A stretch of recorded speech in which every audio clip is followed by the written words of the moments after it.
Go. Good afternoon, everyone, and welcome to our discussion on A-level politics at Hastings campus. I'm going to go through a short presentation about what it's like to study politics. If you've just attended the law one, my apologies, because it's going to be quite similar.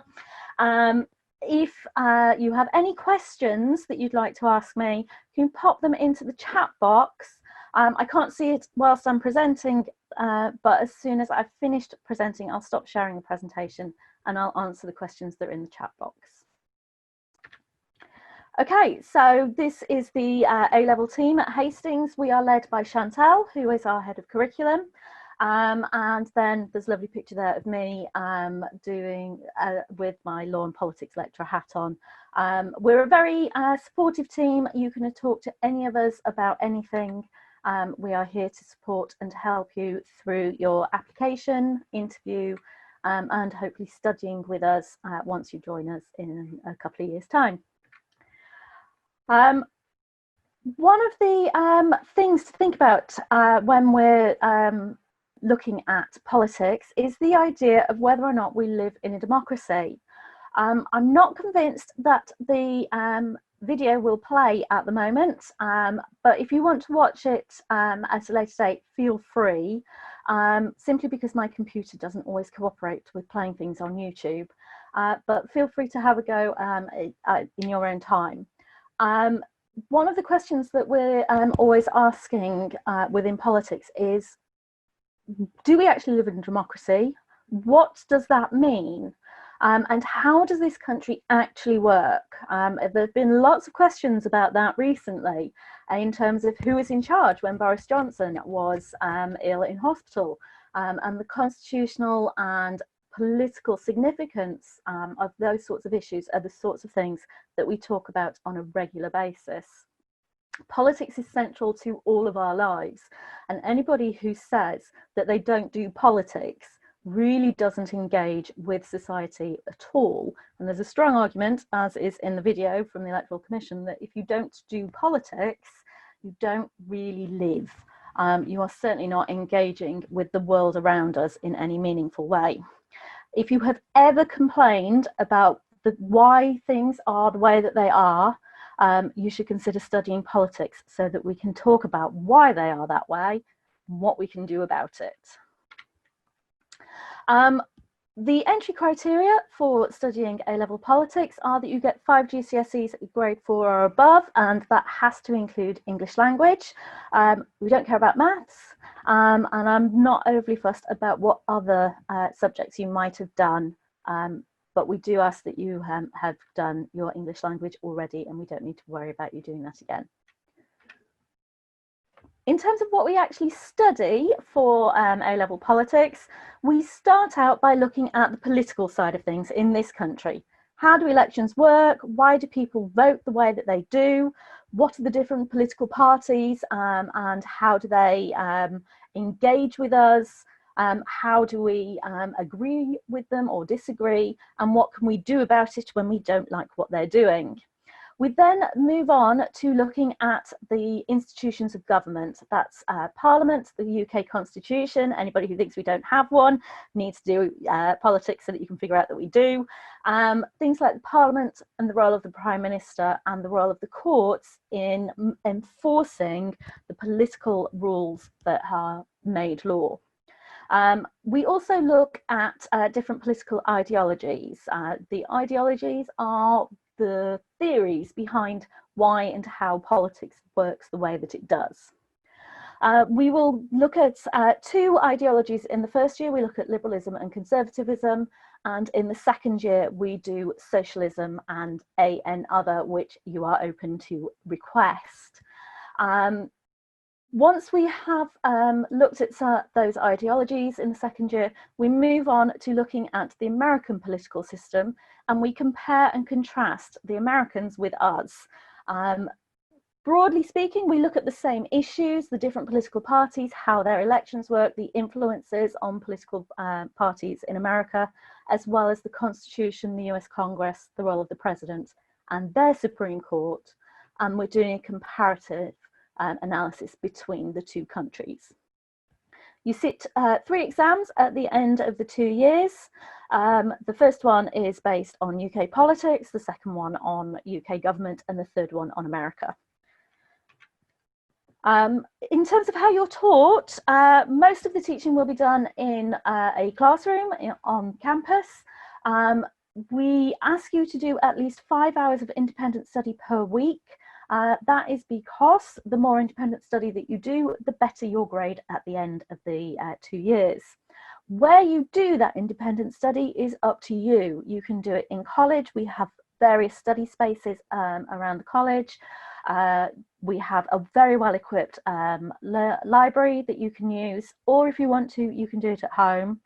The recommendation is that you do it in college, one, because we've got the spaces and most of the time the quiet, and two, so that you can relax whilst you're at home and de-stress a little bit. Treat college like it's a job. You're there 9 till 5, and then you can go home and relax. The other thing to say is that a lot of the learning is going to be digitally based, so you will need access to a computer out of preference. If you can't do that at home, then you can do that in the college. This is purely because I put a lot of materials up on our Google Classroom that will help and support you in your learning. Most students who do A-levels are planning on going to university. It's not necessary, but it is the usual route. So you get help and support in applying for going to university whilst you're with us, and we'll also look at alternative career goals. Politics is not a required subject at university for any subject. Most students who do A-level politics do go on to do humanities-based programs like politics or international relations at university, but there's no requirement that you do that. You can do any humanities or social sciences program if you've included politics as one of your A-levels. You can also look at undertaking an apprenticeship in a wide variety of areas. Once you finish your A-levels, you can go straight into the world of work, but A-levels are set up for students who are planning on going to university when they've finished. Why should you do politics at Hastings? We bring politics to life.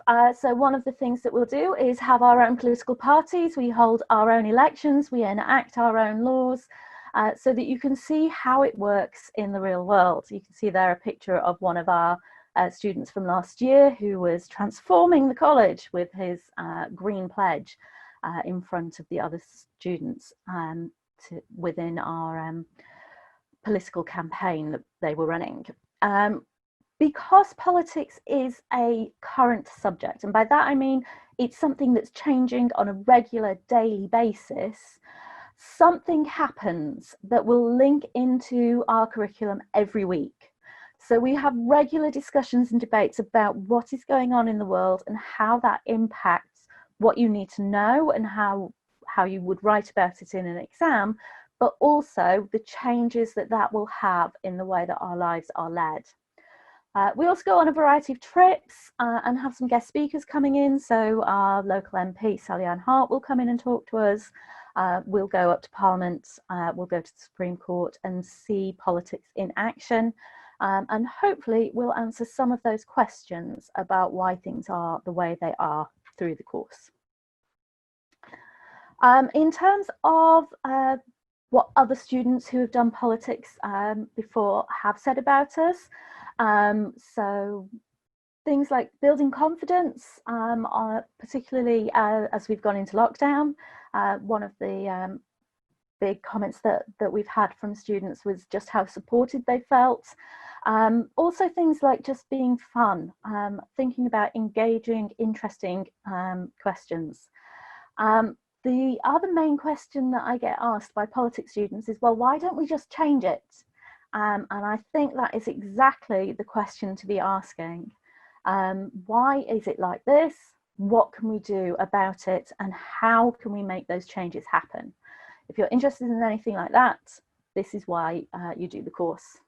The other reason and the other focus that students always have is about exams, because that's the way that we're going to get assessed at the end of the day. And students have always said how supported they feel about being prepared for the exam and knowing what they need to do. So hopefully you'll be in a good position to sit the exams at the end of 2 years. In terms of what it's like to actually study and to be on the campus in Hastings, it's a big campus. It's over 5 floors. A-levels are all on the 3rd floor. So once you've climbed the stairs first thing in the morning, you can stay there for the rest of the day, and all the resources and facilities that you need are in easy reach. The library's on level 2, so it's not that many stairs to climb back down if you need to go to the library. We will support you and help you to engage with a wide variety of activities, both within politics itself and within wider issues within the college and within Hastings and within the UK. If you have any ideas about things you'd like to be doing, just let us know, and we will do what we can to make those sorts of things happen. If you wanted to do A-level politics, then there are a couple of things to bear in mind in terms of costs. There are textbooks that you need to buy. There's technically 3 that you need for A-level politics over the 2 years. One for the UK, one for America, and one on those political ideologies. They're around £25 each, roughly, apart from the political ideologies one, which is a bit cheaper. And then because we take part in those trips and things, there's also a cost associated with those. We'll let you know how much they are. It's never that excessive. We're normally just asking you to help contribute towards the cost of getting to places. I'm going to turn off the presentation in a moment and see if you've got any questions. If you have any and you're watching this at a later date, you can put your questions into the portal and somebody will get back to you, or you can email them to me on either of those email addresses. I will be checking them over the summer as well as into September. So if you've got any questions at all, you can either pop them in the chat now or share them on the portal or email them to me. Is this a good subject to pair with philosophy? Yes, it is. There's a lot of crossover actually, particularly with the political ideology stuff. Which is also my answer to the hardest part of A-level politics. The nature of what we talk about with the political ideologies is very philosophical. Those ideas and thoughts about how the world should work are based entirely on philosophical principles. That's also normally the hardest bit for students to get their head round, some of those ideas. In terms of the actual content, it's reasonably straightforward, apart from when we start talking about America and their wild and wacky ideas about what democracy actually is and how it should work. But understanding the philosophical context of the decisions that the Founding Fathers made really helps with that. So having a good basis in philosophical thinking and philosophical thoughts about the world is a really good way of helping yourself to understand some of the principles that we're talking about. Hope that answers your question. But yes, absolutely, it's a great subject to combine with philosophy.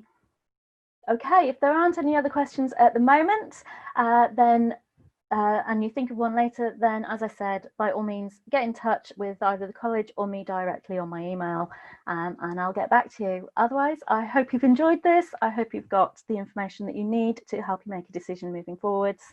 And hopefully I'll get to talk to you soon in person.